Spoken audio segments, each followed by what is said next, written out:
This video is brought to you by KJ Self Care, where all products are made with your best interests at heart, free of harsh chemicals and preservation that are handmade with love.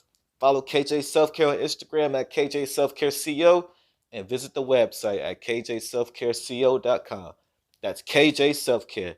Give your body some TLC. You deserve it.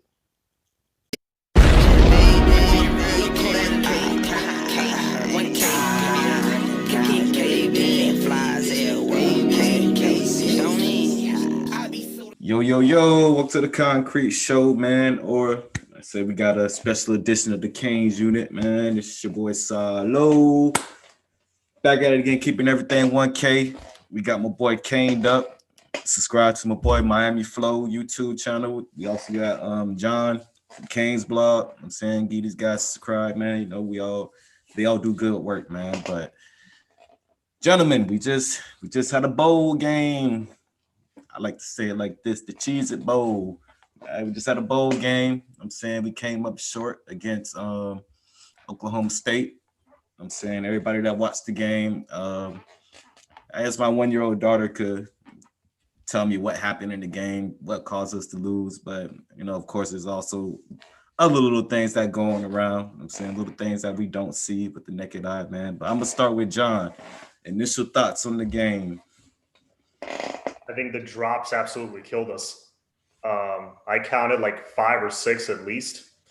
And I did a little video like the day before. What's going to kill us on offense is drops and or penalties. And we committed both of them.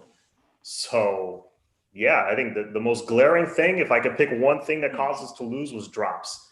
Also, I'm tired of being nice about it. Number 8 and number 6, I'm sorry, but they got to see the bench. Wiggins and Pope, drops have been a problem for them since the Louisville game. And they continue to see the majority of the snaps. And you know what? I put that on Manny more than I put it on them. Because they shouldn't be out there. And don't tell me that the guys behind them are any worse, because this is the same staff that had Greg Rousseau on the bench behind Scott Patchen for 5 or 6 games. So obviously, you know, their judgment there is not the best. So that was the first thing that stuck out to me. Yeah, I mean, for me, it was I had mixed feelings. You know, I really did. I had mixed feelings. On one hand, I was really happy with the way some of the guys fought. You know, they didn't lay down. Like I had that feeling going towards the end of the first quarter, like this was going to be another North Carolina. And you know, then that real tragic thing happens to Derek King. But I saw the guys, even though maybe the scheme wasn't good or they weren't disciplined, or the penalties and the drops, you're right. All that checkbox. But one thing I did notice from most of the guys, I would say, if I had to give a percentage, I would say about 80% of the guys, I saw a really good effort and I saw them trying to fight. You know, again, I'm sure we're going to pick on a lot of things in the game, but I'll just give you my initial. My initial is I thought the effort was 10 times better than the North Carolina game, and I thought I saw some fight in the boys.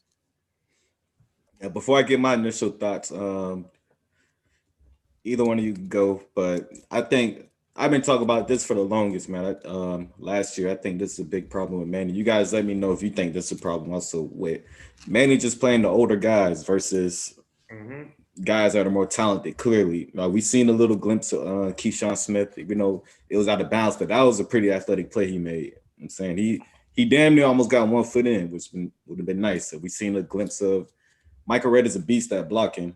We know that. So we also seen a glimpse of they want to throw to Michael Redd in like the last play of the game. I'm like, why you throwing it to him now? Like, what's up with that? So do you guys think that's a problem? Because we also seen it last year. Scott Patch,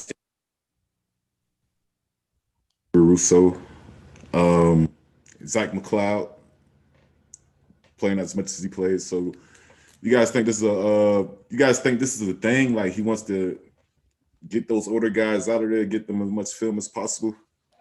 Hey, Concrete, I think you're going in and out with your connection. At least I'm having a little trouble hearing you. John, can you hear him? I can hear him, but his picture's frozen. Yeah, his picture is frozen. I got you frozen right now, Concrete. Yeah, I got myself frozen too. I got myself frozen too.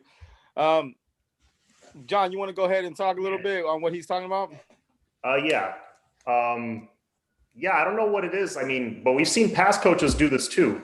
They're playing the older guys. I think the main argument for it is you don't want to play freshmen too much because then you might scare recruits away. But I think in today's college football, that's not a concern anymore.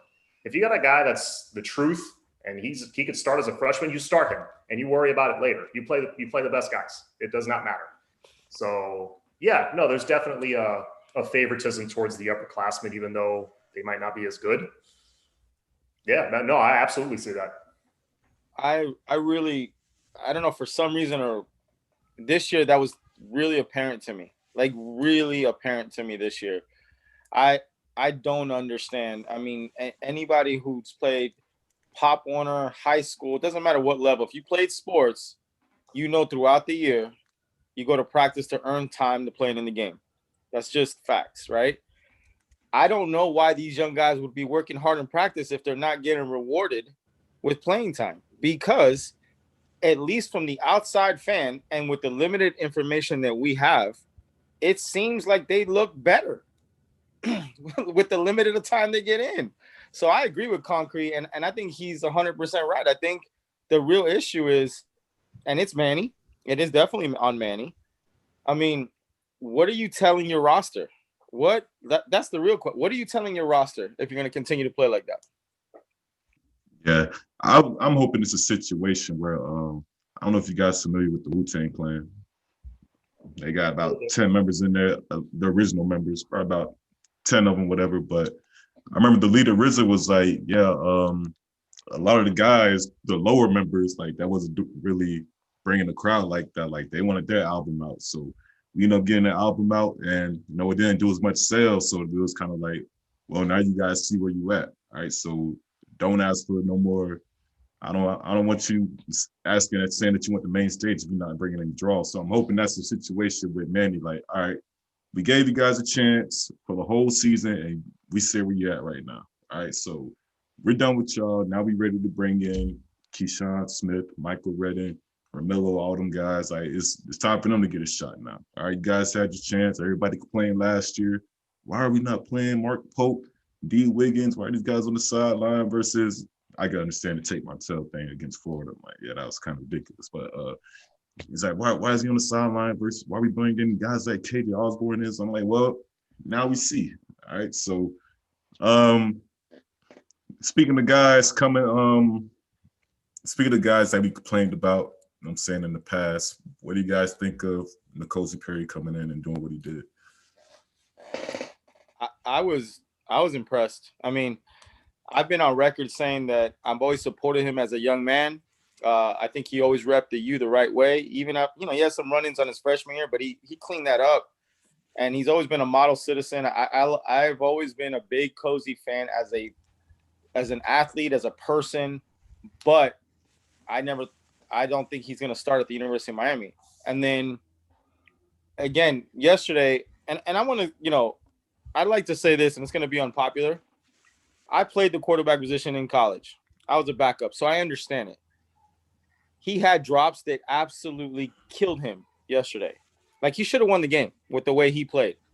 Yeah. But he also missed some throws that were, that Don Chaney. Yeah, well, the bubble screen, how he threw it so low. I mean, he should have caught the ball, but that was an easy, And then when he first came in the game, he had Brevin Jordan in the middle of the end zone wide open. His first play, like there was just a couple, right? But that's me nitpicking him and trying to look for something. Because overall, from a backup standpoint, the guy comes in, he played much better, like way enough to win the game. Way enough, like by a lot. The drops killed him. I think he can transfer and play at a bigger school. Before I thought he might have to go to a smaller school. But I think as long as he goes to the right scheme, he plays in a spread out of the shotgun, it looks to me like he could play at a bigger school. I still do not want him to start here next year. I'm just going to be honest. But I want nothing but success with that young man.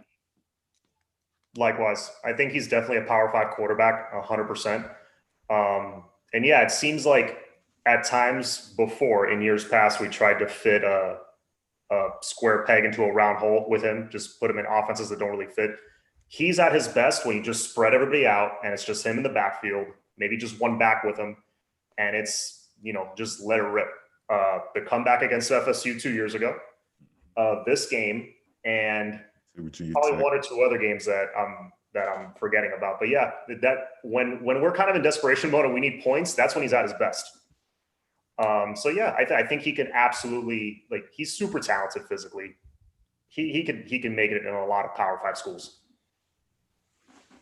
Yeah. That game against Virginia Tech last year also stood out to me. The comeback we had, and then that was the yeah. Like he did enough that game to win the game. We was up, I think it was 35-35, and then Boba Baxter missed the field goal, and then the defense allowed Virginia Tech. That was crazy. By the way, one quick thing: the last drop that Pope had, that bomb that would have put us like at the 5-yard line. You guys probably all know the story. Mark Pope won the state championship with Southridge, kind of on the same kind of play. He just burned his guy and took one to the house. When that ball was in the air, that's what I was thinking, because I saw number 6. I'm like, please make this catch. Please. Championship all over again. He's going to make the catch. He drops it. Hits him. It looked like it hit him right in the stomach. I mean, he dropped a dime right on the money. It got to the point where I was like, oh man, like every time they threw it deep and he had a chance to catch it, like I wasn't even thinking like 50-50, like, all right, it was more like, oh, why you throw it to this man, dog? Yeah, why is he in the game? Why is he in the game? Yeah, after the first drop, I'm like, all right, they bring in Keyshawn Smith and Michael Redden. I'm like, okay, now he's finna rock with these boys. And then about 2 drives later, I'm like, why are these boys back in the game? Mike Carley, he's scaring me too with them punt returns too. Like every time a punt, I'm like, oh, why is he back there? I don't understand. Like, I'm saying, just keep, if Gervin Hall is just for sure punt returner, you don't need to return it, just catch it. That's it. Like, you don't need anything magnificent to happen. All right. But the Cozy Perry, yeah, I always been a Cozy fan. I was a Jaron Williams fan at first. And then when the Cozy came in the way he did last year, he earned my respect. You know what I'm saying, especially coming from 2018, his immature redshirt freshman year. So I'm like, Cozy's about it. And he has a lot of respect, as you say, came up down south of mine. You can't say nothing bad about him. So I'm always respect the Cozy, man, especially his glow up that he had. But the defense, you guys talk to me about the defense, man. I've been seeing a lot. A lot of people saying like the 4-2-5 isn't working, but I think we talked about in the past. I think everybody almost in college football runs the 4-2-5 right now, or at least some type of version for it. With the way college football is going, with a lot of spread attack, you need to have that extra safety, dog, rover, whatever you want to call it, striker. You need that extra guy right there.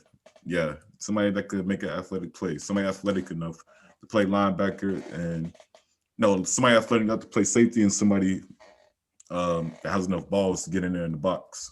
So go ahead, John. What do you think about the defense, man? The scheme is not the problem, because if you're playing 10 to 15 yards off your receiver and you're just letting them have first downs all day, like, it doesn't matter what scheme you're running. I don't care what it is. We didn't start playing up on the receivers until like late third quarter, it looked like. Like, after the first scoring drive, like how easy it was, how do you not make that change? They just marched right down the field. It was so easy. It's like you're playing Madden and you set it to rookie, and the defense is just kind of letting you have it. That's what we did for 3 drives.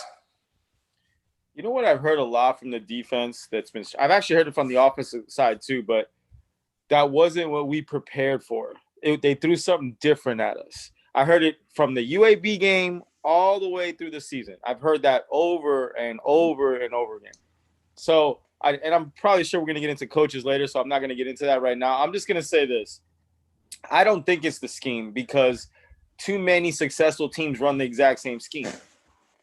Too many. A lot of people don't know this, but Alabama runs a 4-2-5, and they're not too bad. What I would like to see a scheme that's versatile. It could be like a base 4-3, but depending on who you're playing, kind of like Clemson. Clemson, you never really know what they're going to be in because they have so many different moving parts. Not to bring the NFL in, but you've seen the Miami Dolphins play defense. Good luck trying to figure out whatever they're in. Yeah, good luck with that. And they're like top 2, top 3 in the NFL right now in defense with a bunch of, other than the corners, with a bunch of no-name guys that are just solid players that are just really smart and very versatile, right?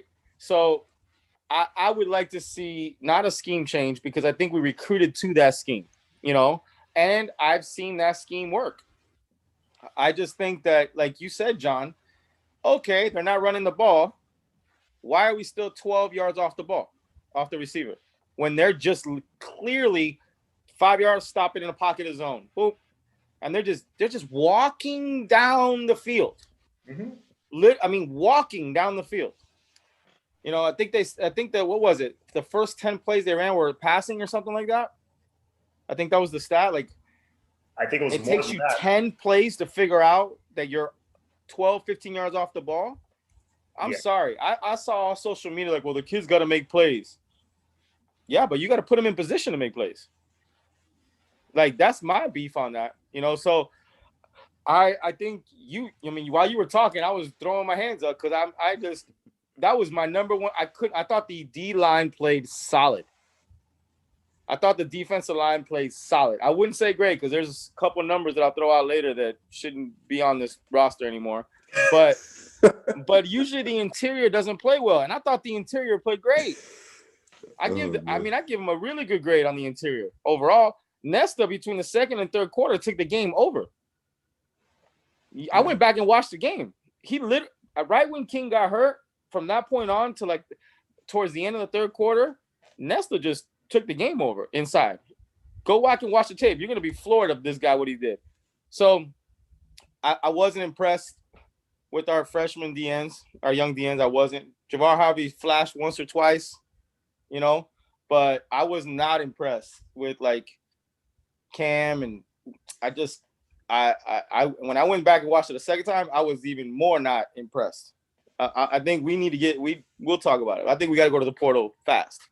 I'm done. What's up with Zach McLeod at DN?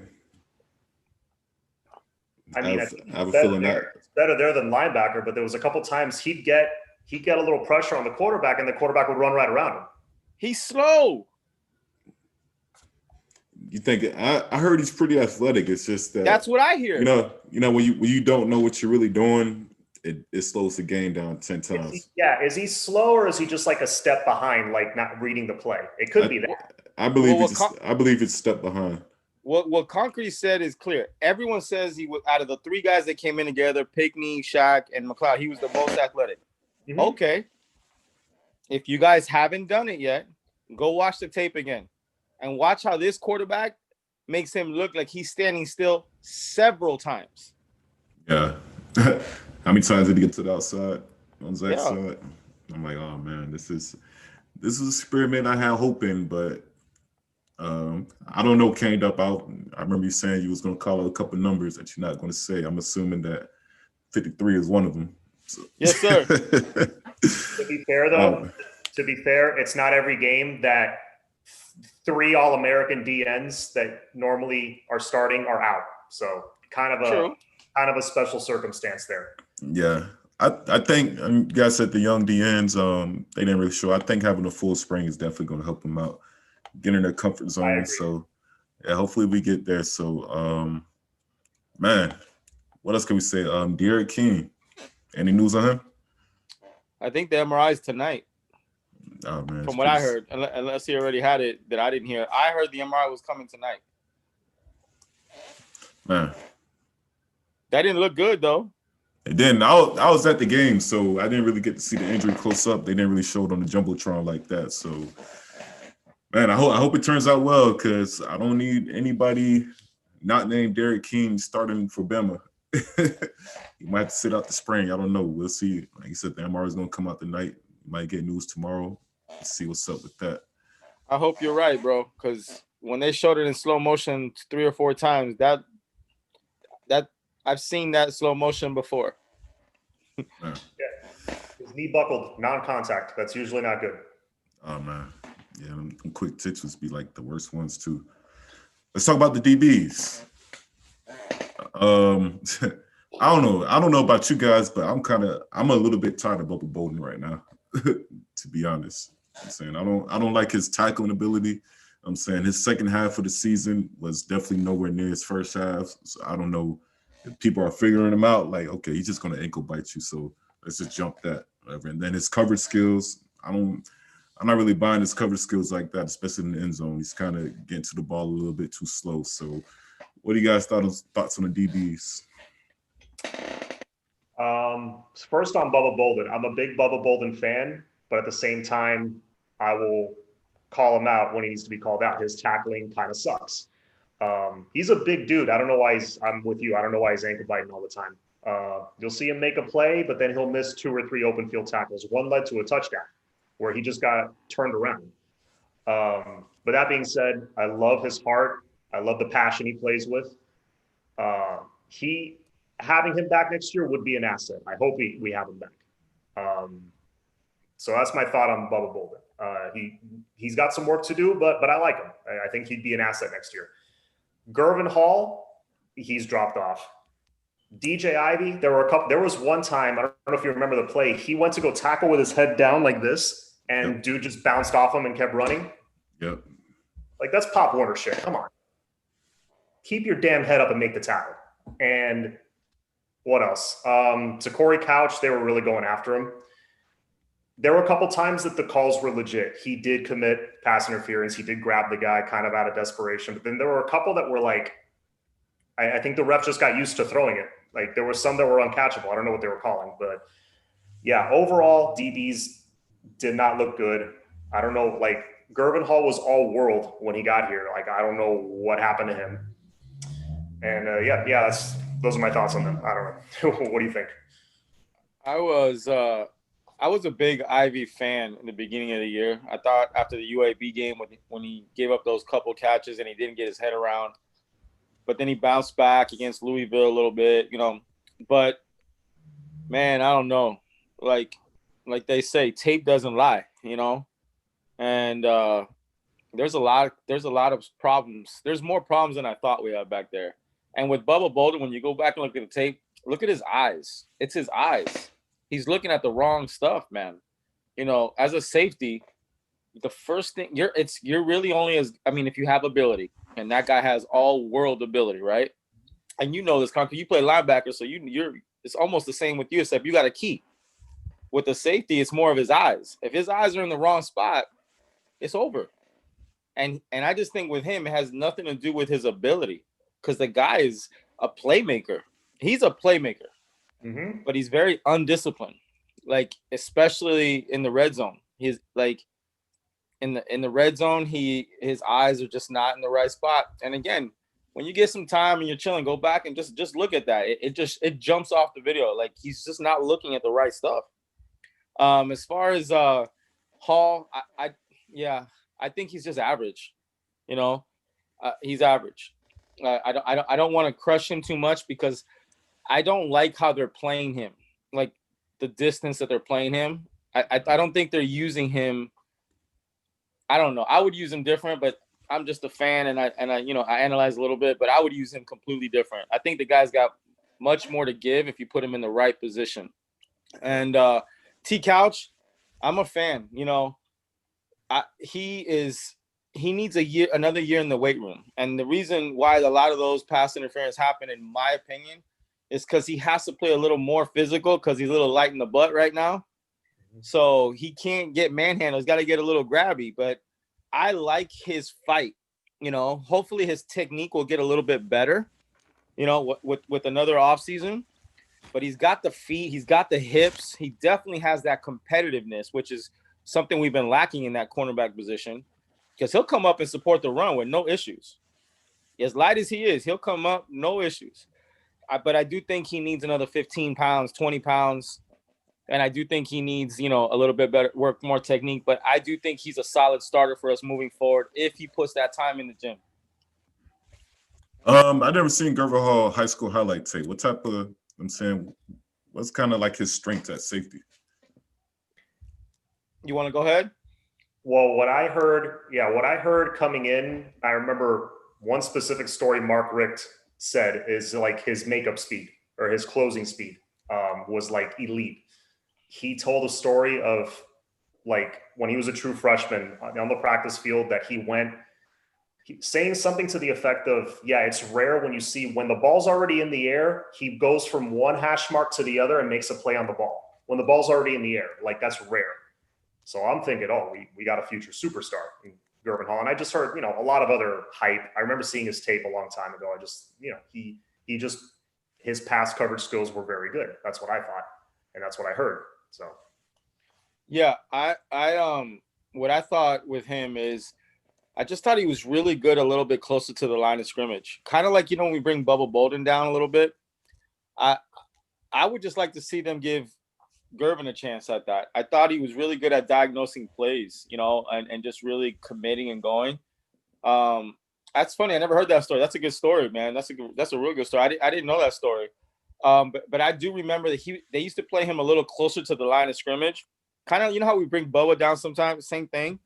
But he was more of a like, I see, I go. Not I see, let me see what else happens, and then I go, So I would like to, well, I don't know. We got monsters coming in, but I would have liked to seen him a little closer to the line of scrimmage, to see if we can use his IQ. But it's funny because they're saying all the same things about Cameron Kitchens.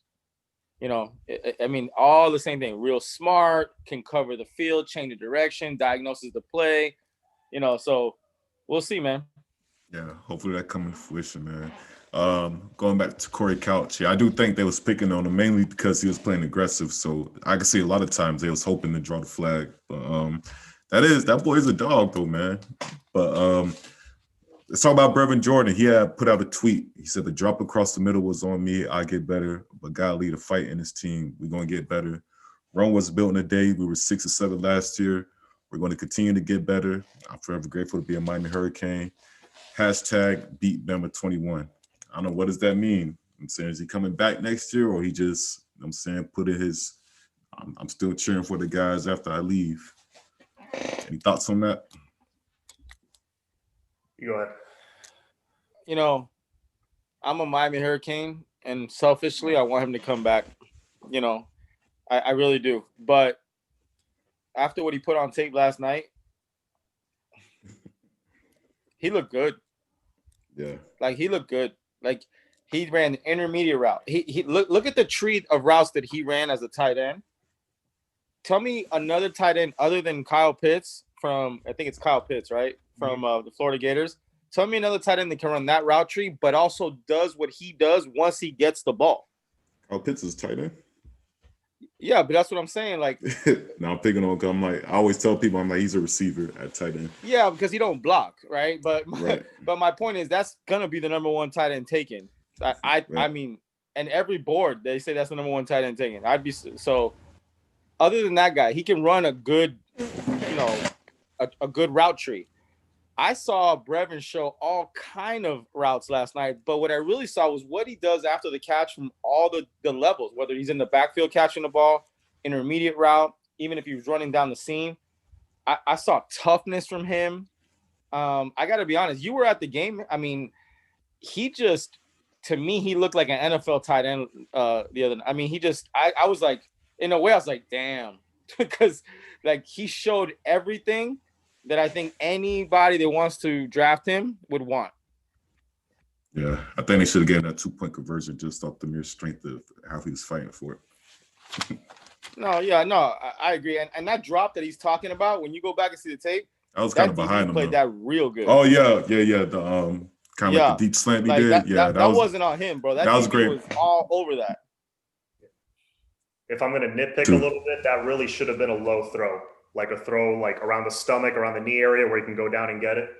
Yeah, I kind of think he was scared to throw it low just because the drive before when he threw it behind him and low.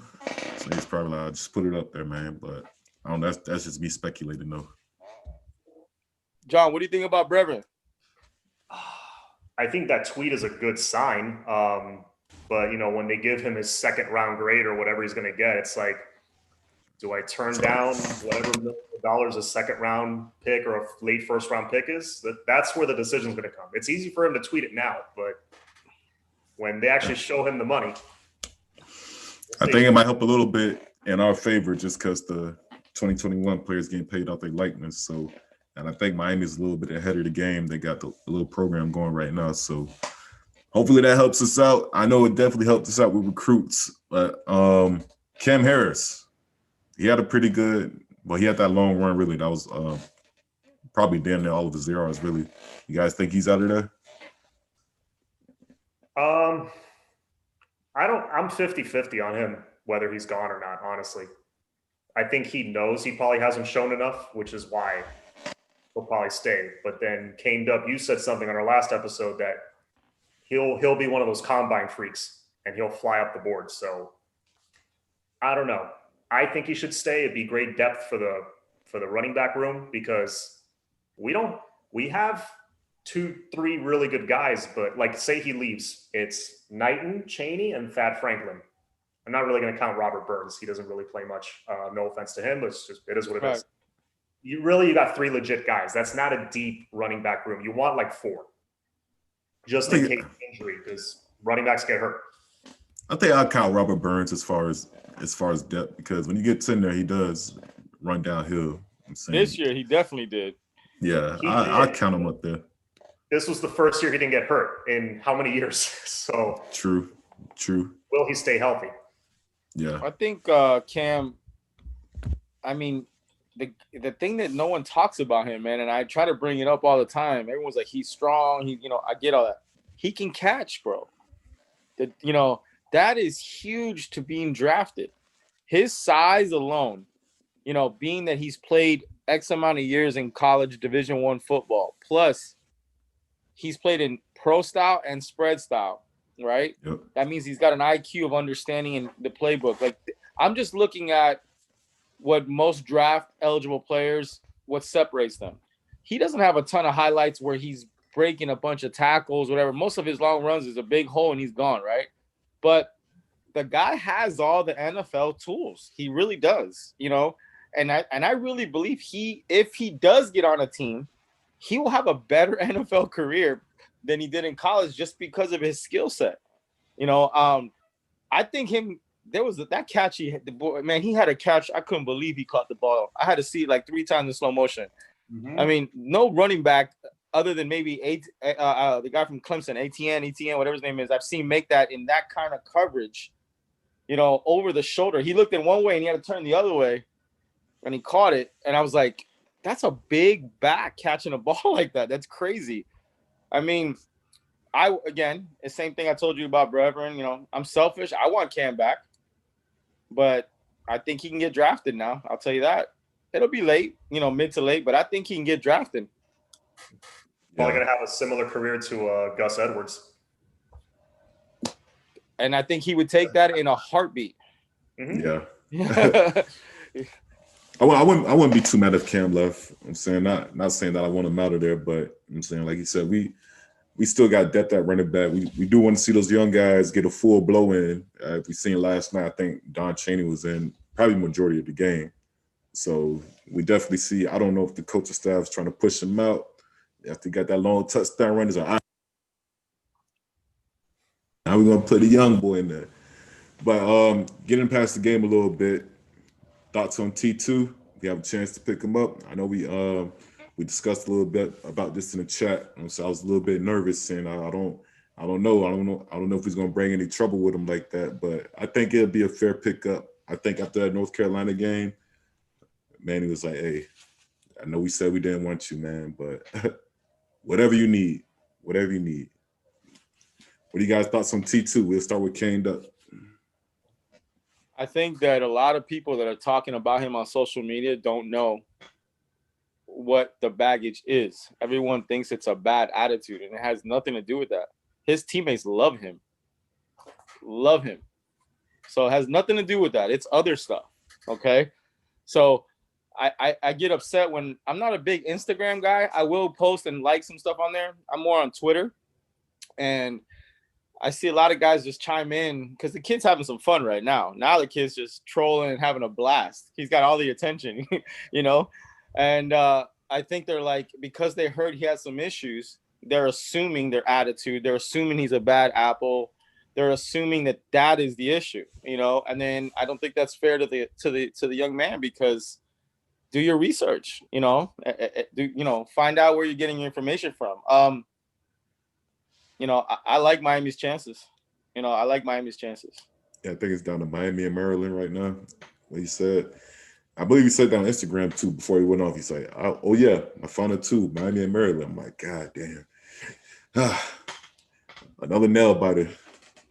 Yeah, I think it's one of those situations that if we want him and we want to go get him, we can get him. It's that simple. Whether we want to pull the trigger and use one of our last remaining spots on him, I say yes, absolutely, 100% go get him. 100%. When was the last guy I can think of at that position that was elite that we got was Arthur Brown, and we lose him after. That was a whole other story. But do you guys remember Sean Spence?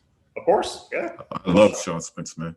That's what he reminds me of. That's I mean a bigger Sean Spence, because yes, like a $186 or something. No, you're right. But that kind of explosiveness at that position, you don't see that kind of explosiveness. Like that dude's an explosion. And yeah, where to go. When Spence saw a hole, he hit that hole Spence, like he was shot out of a cannon, man. I think that was one of the most athletic linebackers we've ever had with Sean Spence. I mean, that dude was that's who this guy, when I watched him play live, he's just moved so much faster than his size. He's a big boy. He's got some size already, and he's just explosive, dude. Yeah, I'm excited, man. I think him and Troutman, if he does come, I don't Maryland. I don't know, man. That's kind of. I know they had coach who got some connections, but going with them all the way up to Maryland, the Big Ten. I'm saying after the Big Ten, I'm surprised anybody's able to commit now after the debacle of the season that they had this year. So I don't know. I think Miami, unless he just pulls an okey doke like, psych, I'm going to Auburn. I know I said that was my last two, but that's where I'm going. So yeah, the reason Maryland is in it is because his mom wants him to get out of the state. Okay, that makes sense. Man, that's a lot. But his other side of the family doesn't want that. So it's interesting. Man. Fun fact, I saw Devin Hester at the game.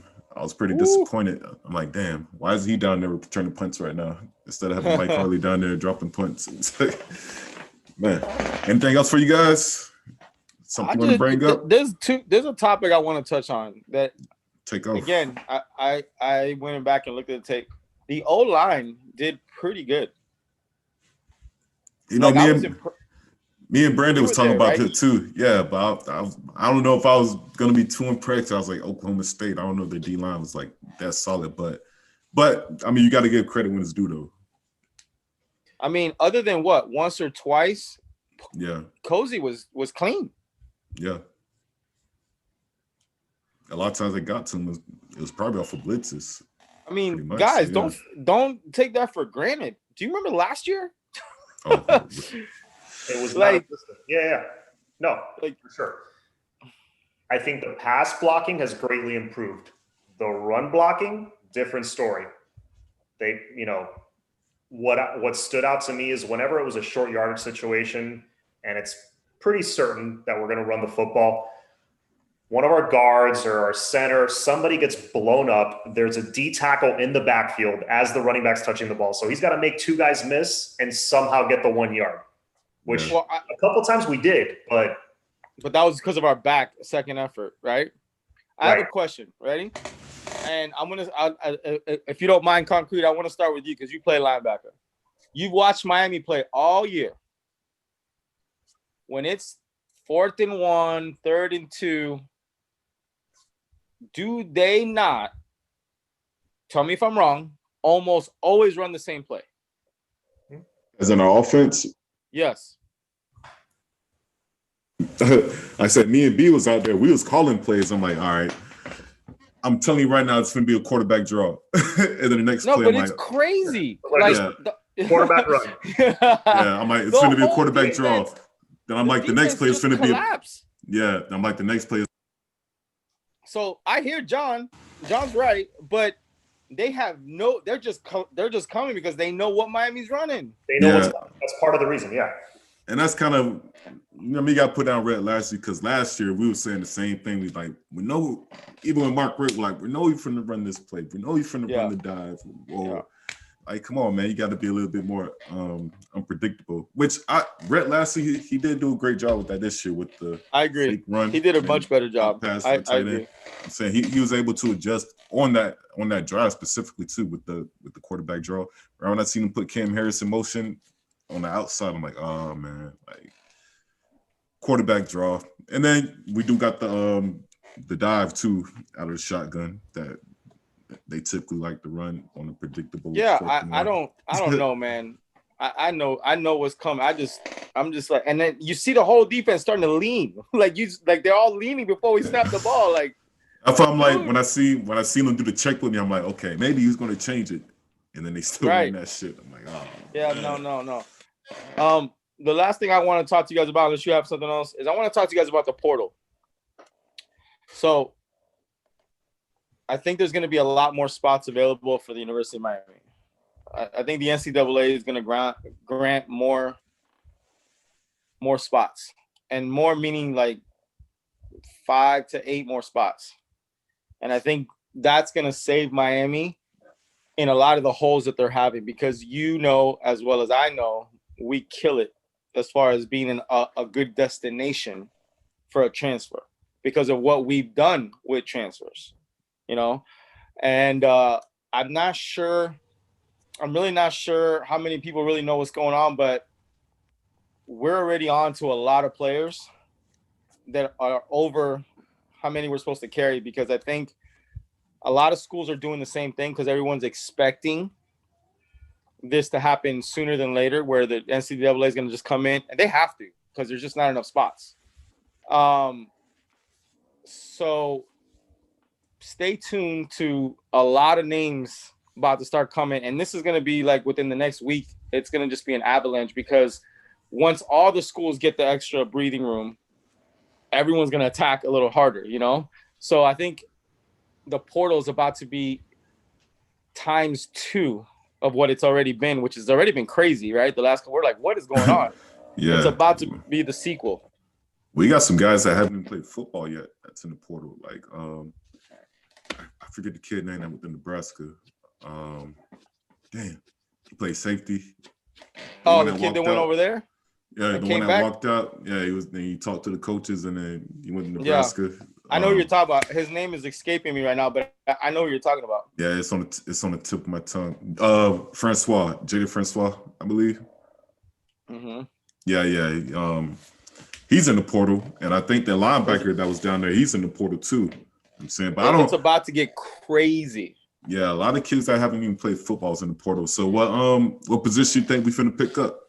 Well, that's where I was going with this. I think that, I hope I'm wrong,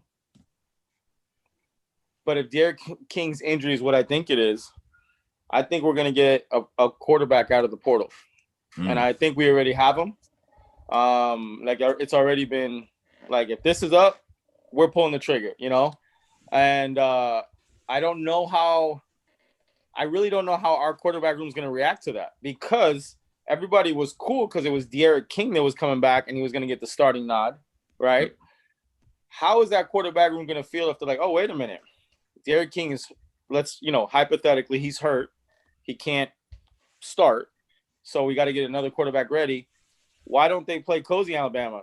No. TBD against Alabama? Definitely not. And Jake Garcia is not going to be ready either, right? So it's got to be a portal guy, but I'm really curious to see how that room handles that. Because if you get a transfer portal, I played this out in my head. Ready? The guy starts against Alabama. He does okay. We don't get crushed. He plays the next 2 or 3 games. We win them, but they're close.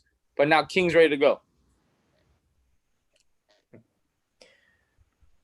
I think you put King in that situation. Well, clearly, but how do you get the transfer? The transfer is going to ask that question. If I'm transferring there, am I going to be the starter as long as I'm performing well, or I'm performing decent, we're sneaking by, and then your star comes back?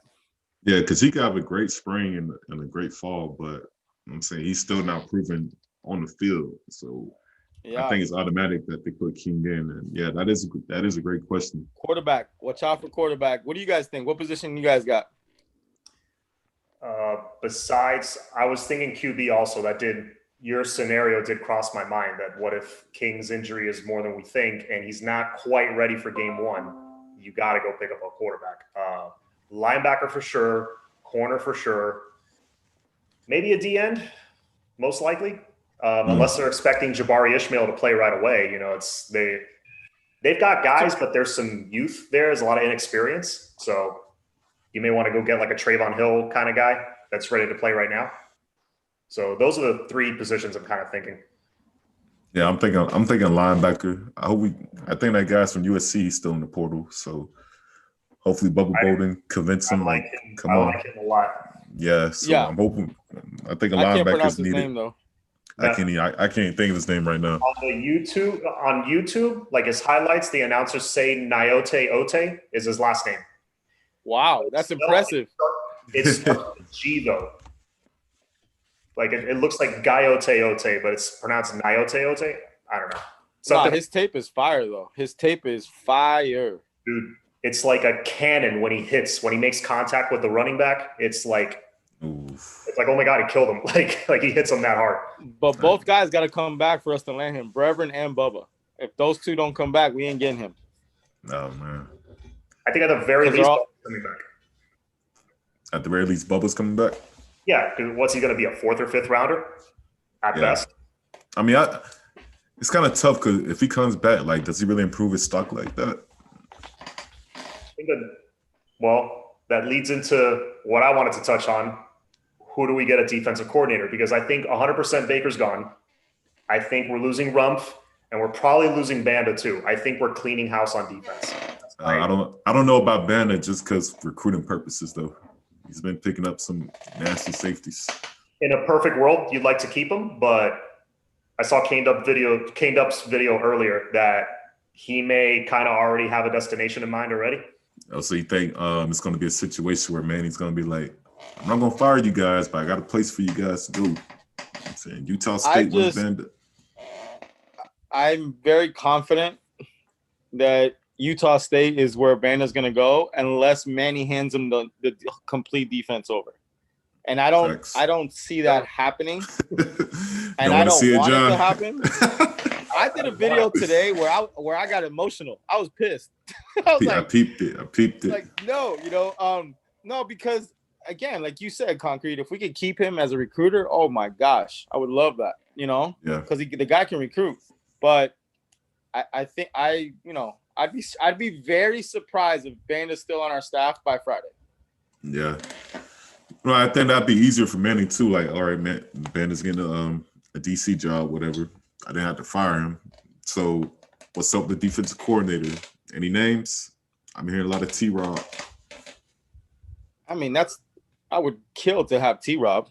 I would lose my mind, but the truth is it's got to be someone that Manny is going to have to respect so Manny doesn't step on the guy's shoes. For me, that's my personal thing. I want a guy that's proven. As I said earlier today, Miami needs to open up the checkbook, period. It's time. They did a good job putting a really solid offensive staff in place, and look at the result. Captain Obvious, right? Yeah. Now look, you see the new problem. Do the same thing. Clean it out, which is going to be tougher because now Manny's got boys, right? Yeah, that's his boys, man. If you really want to win and you want to be a successful coach at University of Miami, your dream school, then just do the right thing. Do the right thing. Go hire a vet and let the vet pick his staff, and you just manage. Man, but how do you get rid of a former first rounder whose pictures is on the hallways and his homeboy is the chief of staff? I didn't say it was going to be popular. I didn't say it was going to be popular. Like, look, but I can tell you this, and I know this for sure. Okay, I know this for sure. Ed Reed is not having it. Okay. Ed Reed is like waiting to see what's up. And if there ain't moves made, he's deuces. He's a defensive-minded guy. what I'm saying? What he does in the offseason is terrific. You know what I'm saying? So I think he should just focus on that. I know it's pride might get in the way, like, oh, defense is my baby, but you know what I'm saying? Just be the input guy. You know what I'm saying? Bring in the guy that you're going to respect, and then you put in your input. He brought Red last year, and I could, you know what I'm saying? They showed some of the behind the scenes stuff. He was giving Red last year a little bit of advice, a little bit of input. So he could do the same thing. I think Dabo Swinney was a wide receiver coach. I hate always comparing it to Clemson. You know what I'm saying every time something happens, like, oh, Dabo went 6-6 his first year, blah, blah, blah. And I hate doing that, but I'm saying you got to call it spade a spade. Dabo Swinney was a wide receiver coach. I'm saying he wasn't an offensive coordinator. He wasn't focused on being the head coach, which is something I believe Randy Shannon did that too. I think he just focused on special teams. Like, even though his defense was #1 the year prior, I'm saying he know you have to step down, and I'm saying let the coordinators be coordinators. So yeah, I think Manny should bring in the guy that he respects, and then to be a head coach. Yeah, I'm curious to hear what John like. Would you just take the hot name, like the up and coming guy? Which, look, at this point, I'll take anything. I'll be honest, but my preference would be I want a vet. I want someone we're gonna have to pay a little bit for a vet, but I know we're not gonna get out schemed. I know we're not gonna be down 21-0 in a bowl game in the first quarter. Like, I just know, I know those things aren't gonna happen. What do you think, John? That's interesting because, like, the young up and coming guy is more realistic, and I think would be great because I love T-Rob's ability to recruit, and he can develop corners and safeties, which we desperately need. That's more realistic because I just don't think it's going to be hard for, as we've seen, this school to open up the checkbook and pay somebody. But if they're willing to do it, I think I would rather have like a Will Muschamp or I don't know if this is realistic. I heard this name fly out there a couple times. I don't know if it was like half joking, but Lovie Smith, somebody like that. Wow. That's tough. Wow. A couple fans have thrown that out. I've seen that. And I'm like, okay, he's 62 years old. He was just coaching at Illinois. He could be a defensive coordinator at a big program. They would respect the hell out of him for sure. Oh, yeah. I think we're going to need that Never Shapiro pocketbook for those guys. I feel like Lovey's made We're all going to have to pitch in for that, bro.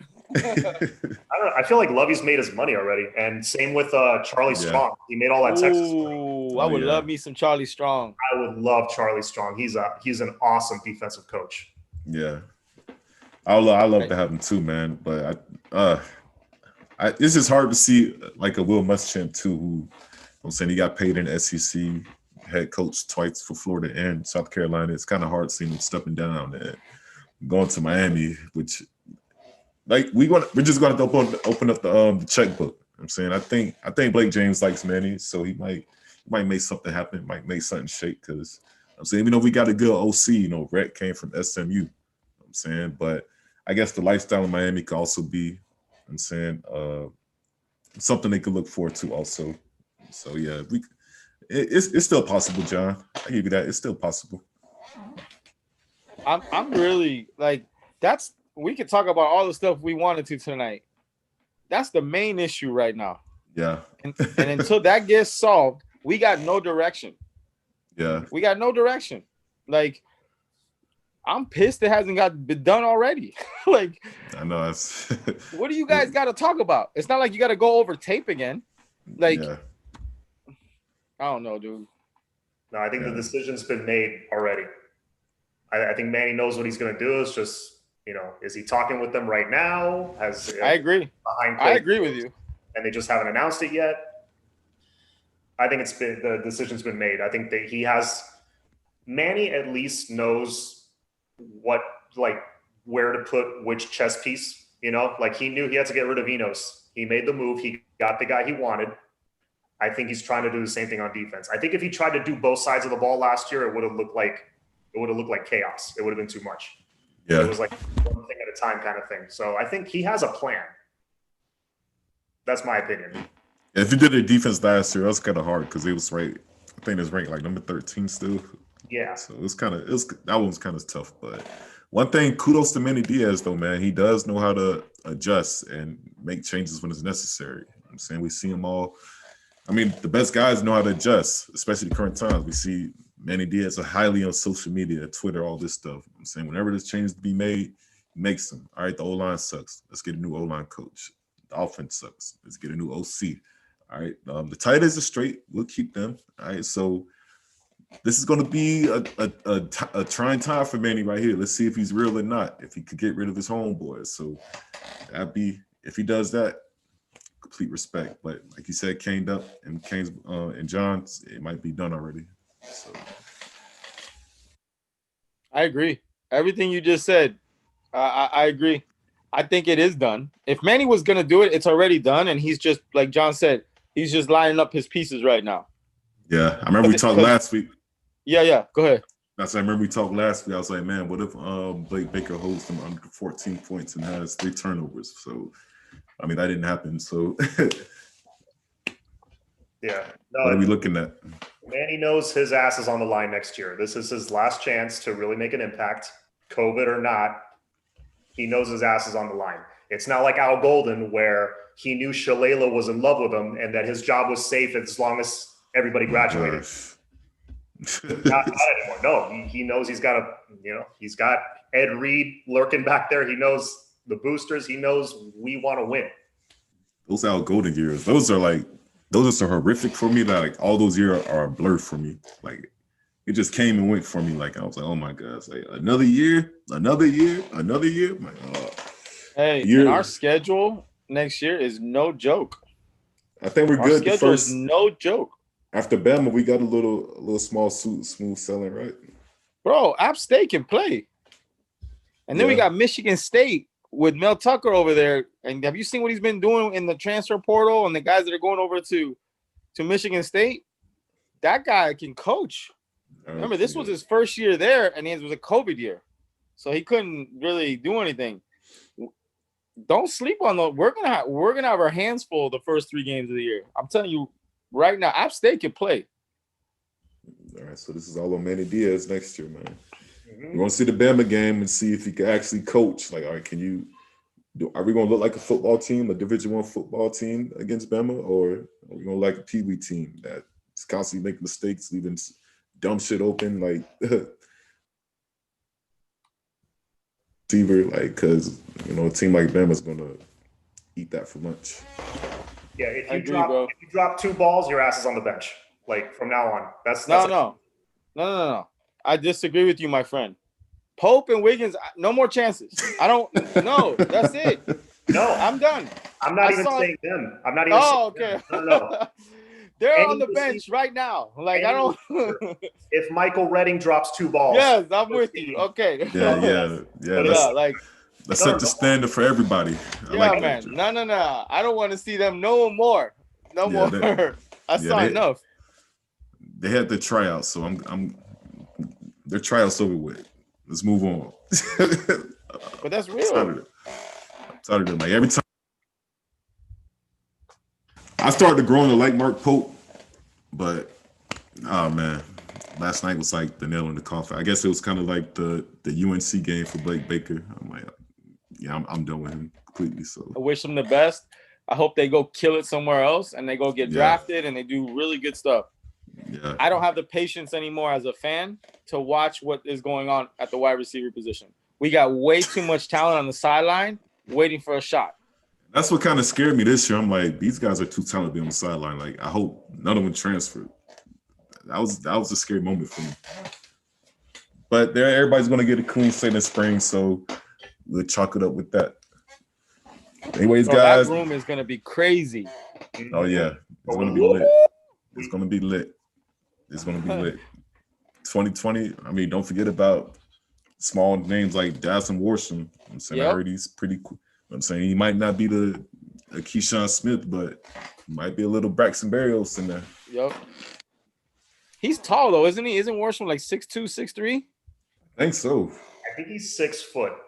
Oh, is he? Wasn't that the guy that was committed to Alabama and then he came to us? He was, yeah. They say he runs really good routes. I know he's more than 6 foot though. Well, maybe. I mean, 24/7, 6 foot 185. But those are like okay. So he's like 6'1". All right, because I got to see him stand on the sideline and he didn't look He didn't look little. Like he looked like he had a little size on him, you know. Yeah. But he needs to put some weight on. I can tell you that. I think he's gonna be a 5-year guy. He's gonna ball out. He's gonna be. They say he runs great routes. They Yeah. say he runs great routes. I want to compare him to that guy at Clemson, the guy who caught the game-winning national championship pass against Bama. I think he's gonna. Oh, the white guy? Yeah. Renfro? Yes. Yeah, the one for the Raiders. Right, he's with the Oh, Raiders that right guy now. will kill you, boy. Yeah, I think he's gonna be a late bloomer and be a 5-year guy, and he's gonna be a very reliable guy. But if you guys don't have anything else, man, we'll close it out from there.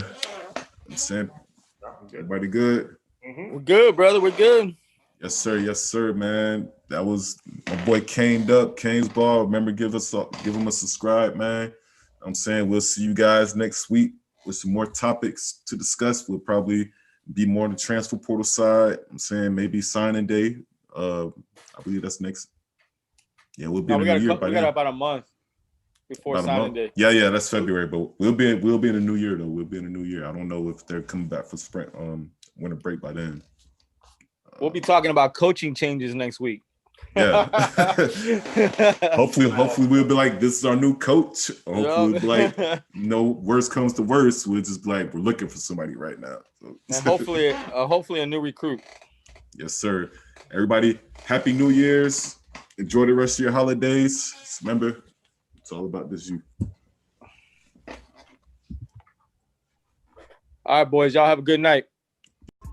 Mr. 100 times 10, Trendsetter, keep it trendsetter. 1,000. Fucking hoe by the 1,000. Gon' fuck the hoe by the 1,000. Stacking money by the 1,000. I'ma stack my money by the 1,000. In the booty club, we wild.